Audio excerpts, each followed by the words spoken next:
2014 में मुझे डिप्रेशन हुआ था और जब मैं उस चीज से गुजर रही थी तो मुझे ऐसे लगा कि लोग मतलब इस चीज के बारे में बात क्यों नहीं कर रहे। आपको कैसे पता चला कि आप पीड़ित हैं इससे? सर मुझे यदि आप बात करना चाहें उसके बिल्कुल बिल्कुल सडनली मुझे ऐसे लगा कि मेरे पेट में एक अजीब सा एक फीलिंग होता था, लाइक एक खालीपन मैं महसूस करती थी।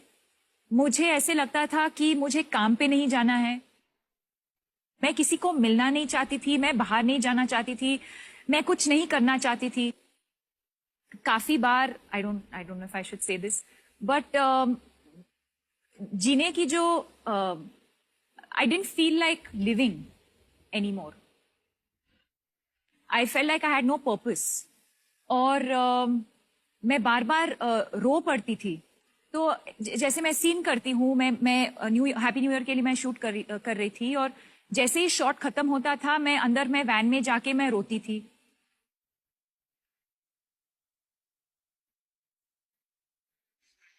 और मुझे खुद पता नहीं था कि मैं क्यों रो रही हूँ या मैं ऐसे फील क्यों कर रही हूँ। और मेरे माँ बाप बैंगलोर में रहते हैं और वो मुंबई आए थे और एक दिन वो एयरपोर्ट के लिए निकल रहे थे और अचानक फिर से मैं रोने लगी। और तब मेरे मम्मी ने नोटिस किया कि मेरे रोने का जो अंदाज था वो कुछ अलग था इस बार। It was not the usual crying कि कुछ ब्रेकअप हुआ है या किसी के साथ लड़ाई हुआ है या किसी ने कुछ कहा। जिस तरह से मैं रो रही थी वो बहुत ही अलग था। It was like a cry for help. और उन्होंने तुरंत मुझे कहा कि आप प्लीज आप साइकियाट्रिस्ट को फोन करें जो नॉर्मल डॉक्टर से अलग होते हैं। और जैसे ही मैंने उनको फोन लगाया उन्होंने कहा कि आपको तुरंत अपॉइंटमेंट लेना है और आपको आके मुझे मिलना है, because she could make out in my voice कि मैं बीमार थी। आफ्टर दैट बहुत महीनों के बाद मैं ठीक हुई। बट मेंटल हेल्थ एक ऐसी चीज है जो आप एक बार वो हो गया तो you can't forget about it. It's something that you have to keep. जैसे किसी को अगर डायबिटीज हो या जब कैंसर होता है, it's something that you have to keep taking care of. You have to make lifestyle changes. तो वो सब मैंने अभी इंट्रोड्यूस किया है मेरी लाइफ में। हम सब प्रार्थना करते हैं कि आप स्वस्थ रहें और कभी भी ऐसी स्थिति में आप ना जाएं। Thank you. लेकिन आपने अपनी व्यक्तिगत बात को हम सब के सामने आपने इसका वर्णन किया है। इससे न जाने बहुत से लोग जो हैं प्रभावित होंगे और सोचेंगे कि ये अगर आपके साथ हो सकता है तो किसी के साथ भी हो सकता है। एक आम इंसान जो है ना, आमतौर पर दिन में 3 दफे खाता है, ब्रेकफास्ट, लंच, डिनर 3 दफे खाता है। हम अपने दर्शकों को बता दें क्योंकि हम अनुभवी हैं, ये हर 3 मिनट पे खाना खाती है। ये सही बात है। हमने इनके साथ 2 फिल्में की हैं। हर 3 मिनट पे एक इनका आदमी आता है डोंगे में और ये बस खाना शुरू कर देती हैं। कभी इतना नहीं हुआ कि अमित जी आप कुछ लेंगे। ये बिल्कुल सच है।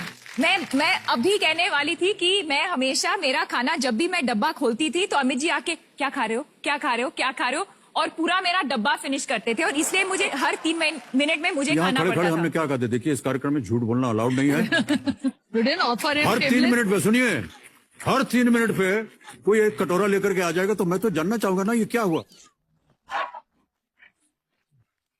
मुझे खाने का बहुत बड़ा शौक है, ये तो सच है, पर सर मेरा खाना चुराते थे, ये भी मैं कह सकती हूँ। हमने एक बार भी नहीं चुराया। सर मेरे साथ वो इसीलिए अब काम करती हैं ताकि मैं घर से खाना लाऊं इनके। वही मैं पूछने वाला था कि देवी जी आप जो बिरयानी खिलाते हैं ना अपने कलाकारों को, सबको आपने खिलाया है, हमने भी आपके साथ काम किया है, एक बार भी आपने नहीं पूछा कि सर आप बिरयानी खाएंगे। सर देखो आप वेजिटेरियन हो और हमारे घर में वेजिटेरियन बिरयानी जैसी कोई चीज बनती नहीं है। बट होती है वेजिटेरियन बिरयानी की नहीं? सर उसको वेजिटेबल पुलाव कहते हैं, उसको बिरयानी नहीं कहते हैं। गाड़ी मंगवाओ, मुझे जाना है यार, खेलने के लिए। आपके लिए मैं आपके लिए वेज पुलाव लेके आऊंगी जिसमें पनीर होगा। ओके, वेज पुलाव की आशा रखते हुए हम गेम को आगे बढ़ाते हैं। सर, पर आगे बढ़ने से पहले मैं कुछ कहना चाहती थी कि मैंने हमेशा देखा है कि जब भी औरतें आती हैं शो पे, तो वो हमेशा उनके हस्बैंड्स के बारे में कंप्लेन करते हैं। तो मैं भी एक कंप्लेंट लेके आई हूँ ओह, कि मेरे हस्बैंड जो है काफी सालों से उन्होंने मुझे प्रॉमिस किया था कि एक दिन वो मेरे लिए ब्रेकफास्ट बनाएंगे, हाँ। और आज तक वो नहीं हुआ है। और जब भी मैं उनसे पूछती हूँ कि आप कब बनाने वाले हो, तो वो हमेशा कहते हैं कि आज मैं बिजी हूँ, या आज मेरा शूट है, या ये या वो। आज तक उन्होंने कुछ ना कुछ एक्सक्यूज दिया है। ओके, एक फोन कॉल लगाते हैं उनको। ओके। बताएंगे नहीं उनको क्या है।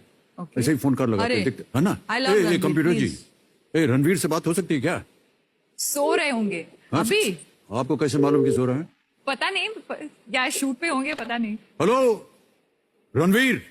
Hello Ranveer sir. सर, तालियों के साथ आपका स्वागत करता हूं। हम केबीसी पे बोल रहे हैं। अरे बाप रे। रणवीर, ये आपकी जो पत्नी है बहुत कंप्लेंट कर रही है आपके बारे में। दीपू मेरे बारे में कंप्लेन कर रही है। हाँ, कह रहे हैं आप खाना नहीं बनाते, इतने सालों से बोल रही हैं। बेबी कमाल है, आपने मेरे को बताया कि आप केबीसी में जा रहे हो। मैंने आपको एक रिक्वेस्ट की कि बंचन साहब को मेरे वार्म रिगार्ड्स देना। वार्म रिगार्ड्स देने के बदले तुम कंप्लेन कर रही हो मेरे बारे में। कमाल है यार। पहले ब्रेकफास्ट बनाओ, फिर मैं वार्म रिगार्ड्स दूंगी। अरे पगली, मेरे को जो बोला था बताने के, वो बताया है कि नहीं? तुम पहले ब्रेकफास्ट बनाओ, फिर मैं बताऊंगी। कमाल है यार, कितनी प्राइस है कि है नहीं? यार तू। रणवीर, पारा, अरे तू ऐसे मेरी बेबी से कैसे शादी कर ली झूठे वादे करके कि ब्रेकफास्ट बनाऊंगा एंड ऑल। मैं तो जितने वादे किए थे उससे ज्यादा वादे पूरे किए हैं यार। मैं तो ओवर डिलीवर कर रहा हूँ। अच्छा, कैसे बताओ? अबे हस्बैंड ऑफ द सेंचुरी का अवार्ड मुझे ही जाना है। वो तो मैं डिसाइड करूंगी। अच्छा देवियों सज्जनों, मैं आपको बता दूं कि ये जो डोमेस्टिक प्रॉब्लम चल रहा है ये केवल इनका पर्सनल है, हमारा इसमें कोई योगदान नहीं। हमारे साथ भी एक दुर्घटना हो गई, ट्रेजिडी। देवियों सज्जनों, मैं आपको बताऊं कि हमारे यहाँ फिल्म इंडस्ट्री में जैसे कि अवार्ड सेरेमनी वगैरह होता है ना, हम लोग सब जाते हैं पुरस्कार लेने इस उम्मीद के साथ कि हमको कुछ पुरस्कार मिल जाएगा। तो हम भी गए हुए थे और रणवीर भी थे उसमें। जी। वो आ रहे थे एक क्रेन से ऊपर ऐसे, और गाना बज रहा था और कपड़े वपड़े पहने उन्होंने और हाथ में माइक्रोफोन गाते हुए आ रहे थे। और जब तकरीबन यहां पहुंचे, मैं यहां बैठा हूं, यहां तक पहुंचे तो मेरी तरफ देख के उन्होंने यूं किया।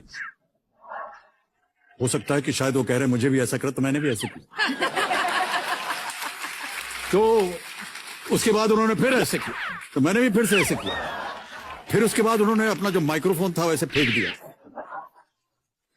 तो मैंने माइक्रोफोन पकड़ लिया। मैंने कहा यार क्या बात है, फिर से मैंने ऐसे किया। ये सिलसिला थोड़ी देर तक चलता रहा। मेरे बगल में जया जी बैठी थी, बहुत आहिस्ते से कान में आए, ये तुम्हारे लिए नहीं कर रहा है। मैंने कहा फिर? बगल में देखो कौन बैठा है। बगल में दीपिका जी बैठी रही थी।